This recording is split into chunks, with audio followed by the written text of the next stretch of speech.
Hello friends, welcome back. आइए आज हम जानेंगे कि कोरोना वायरस हमारे शरीर के किस अंग को सबसे ज़्यादा प्रभावित करता है और कोरोना की पहली लहर और दूसरी लहर में क्या डिफरेंस है और कोरोना की दूसरी लहर कितना घातक है और इससे बचने के लिए हमें क्या करना चाहिए। तो आइए शुरू करते हैं। देखिए, कोरोना वायरस के लक्षण पहली बार जो पहला लहर चला था उसमें लक्षण इस प्रकार था कि सिर में दर्द हल्का या छींक आना, खांसी आना, सांस लेने में तकलीफ होना, बुखार या किडनी में कोई प्रॉब्लम होना। तो ये पहली लहर का लक्षण था। लेकिन दूसरी लहर का लक्षण कुछ चेंज है। अभी जो दूसरा लहर चला है उसमें ये लक्षण पहले वाला लक्षण तो है ही, उसके अलावा कुछ और लक्षण देखने को मिलता है। वो इस प्रकार है कि हल्की लाल आंखें, आंखों का थोड़ा थोड़ा लाल होना, आंखों से पानी आना या आंख में सूजन आ जाना, या हार्ट बीट जिसको धड़कन कहते हैं, धड़कन का तेज हो जाना, सिर दर्द होना, लॉ ऑफ टेस्ट स्मेल यानी कि सूंघने की क्षमता घट जाना। अच्छे खुशबूदार भोजन भी आपको खुशबूदार नहीं लगेगा, आपको आपके सूंघने की क्षमता बिल्कुल कम हो जाएगा, तो वो भी एक लक्षण है। या कानों से जुड़ी कोई भी दिक्कत आना, ये भी एक कोरोना वायरस का लक्षण है।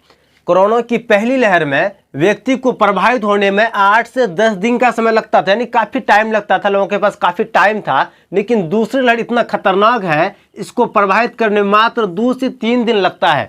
व्यक्ति का 3 से 4 दिन में काफ़ी बुरा हाल हो जाता है और उसकी मृत्यु तक भी हो जाती है। अब जानेंगे कि कोरोना वायरस फैलता कैसे है। देखिए, संक्रमित व्यक्ति के खांसने या छींकने से उसके अंदर से वायरस बाहर आता है। अगर आप उसके करीब हैं, आप सांस लेंगे तो वायरस आपके अंदर चले जाएगा। पहला तो ये। दूसरा कि संक्रमित व्यक्ति के संपर्क में आना, उससे मिलना, उससे हाथ मिलाना, उससे गले मिलना, उसके करीब बैठना, उससे भी उसका जो संक्रमण है, उसके जो अंदर वायरस है वो आपके अंदर चले जाएगा। क्योंकि ये एक संक्रामक रोग है और संक्रामक रोग छुआछूत होता है, ये हवा के माध्यम से फैलता है। तीसरा है संक्रमित वस्तु को, यानी कि कोई भी वस्तु जो कहीं रखा हुआ सार्वजनिक स्थान पे, जैसे एटीएम, उसको हर कोई यूज कर रहा है। कोई कोरोना से संक्रमित व्यक्ति यूज किया, आप भी यूज किए, यूज करने के बाद कुछ वायरस आपके हैंड में आ जाएगा और बिना हाथ धोए अगर आप नाक में लिए, मुंह में लिए, तो वायरस आपके अंदर चले जाएगा। तो इस तरह से भी वायरस फैलता है। तो कोरोना वायरस हमारे शरीर के श्वसन अंग को प्रभावित करता है, यानी कि जिस अंग के माध्यम से हम सांस लेते हैं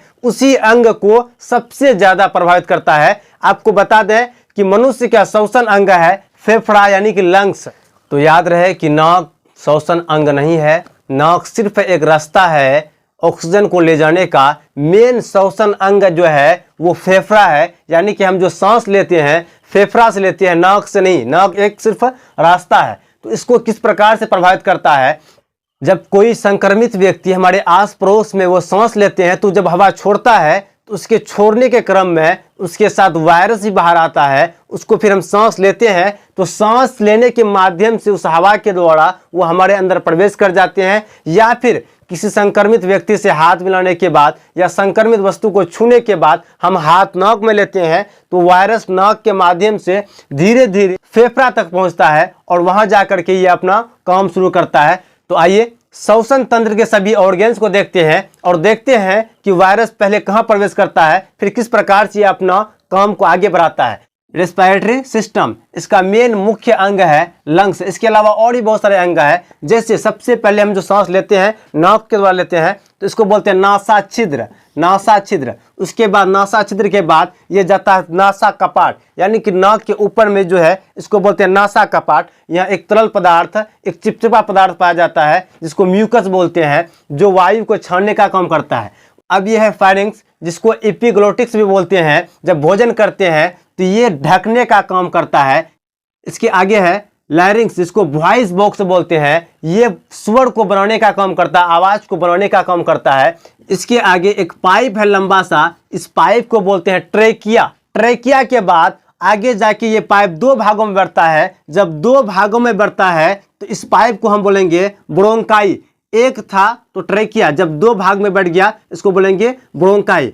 ब्रोंकाई आगे जाके कई भागों में बढ़ता है, जैसे ये भटा बटा हुआ है इसको बोलेंगे ब्रोंक्यूलस। क्या बोलेंगे? ब्रोंक्यूलस। ये ब्रोंक्यूलस फिर अंत में जाके एक कोष्ठक से मिलता है, बिल्कुल इस प्रकार का आपको मिलेगा कोष्ठ के रूप में। इस कोष्ठक को वायु कोष में लेंगे, अल्वेओली, जिसको बोलेंगे हिंदी में वायु कोष्ठक।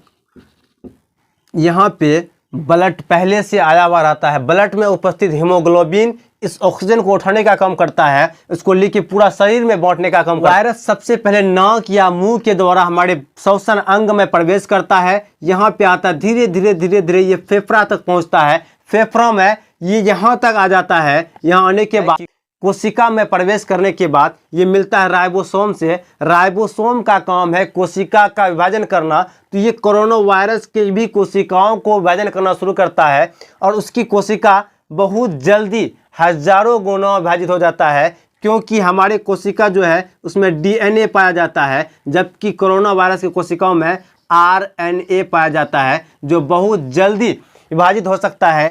इसलिए कुछ ही दिनों में एक वायरस से करोड़ों वायरस बन जाता है, जिसके वजह से इस वायु कोष्ठक को घेर लेता है, यानी कि इसको पूरी तरह से कब्जा कर लेता है, जिसकी वजह से सांस लेने में तकलीफ होती है। जब इम्यूनिटी सिस्टम को यानी कि रोग प्रतिरोधक क्षमता को मालूम होता है कि शरीर में वायरस का एंट्री हो चुका है, तो ये अत्यधिक मात्रा में एंटीबॉडी को रिलीज करता है। एंटीबॉडी वायरस को मारने का काम करता है। जिसका इम्यूनिटी सिस्टम स्ट्रॉन्ग होगा यानी कि मजबूत होगा, वो अत्यधिक मात्रा में एंटीबॉडी को रिलीज करे, वायरस को मार करके उसको हरा देगा। लेकिन जिसका इम्यूनिटी सिस्टम मजबूत नहीं है, स्ट्रॉन्ग नहीं है, वो कम मात्रा में रिलीज करेगा और वह सभी वायरस को मारने में सफल नहीं होगा। जब एंटीबॉडी को रिलीज किया जाता है तो एंटीबॉडी वायरस पर प्रहार करता है, उस पर हमला करता है, वायु कोष्ठक में उपस्थित जितने भी वायरस हैं उसको मारने का काम करता है। उसके मारने के क्रम में